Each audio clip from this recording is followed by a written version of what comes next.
开34月兴建的台南市亚太国际棒球训练中心，经过6单月工期，其中成棒足球场用25000外座位。经过日前人工或是天然草皮整理以后，负责发包的干务局4号上午局长伫年终记者会中明确表示，明年1月完工，2月启用的时程，马上作为中华职棒统一赛甲韩国乐天巨人的春训基地。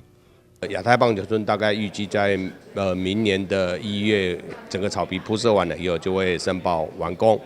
那其实它目前现在其实使用执照，其实也已经在今年的10月底、11月初已经取得了使用执照了。干务局所负责的道路、桥梁、公园、通合步道以及建筑工程满满是面对各区拢积极争取的特色公园，局长嘛表示，希望朝向每一区拢有的目标。国土管理署大概有一个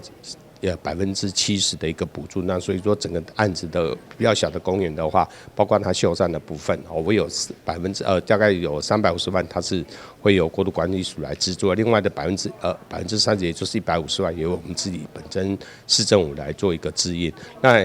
完成了以后，其实整个大概会有我们整个一个37区的里面，大概会有12区还没有一个特色公园。那以后我们其实在114年跟115年，我们也会朝着这个目标，让我们的37区都有一个特色的一个公园。今年对干务局来讲，嘛是丰收的一档。第二度建设相关应用的国家卓越建设奖，就提下3座金质奖、6座优质奖等奖项，嘛期待将持续打造安心舒适、大心应属的优质大台南。台南新闻管制采访报道。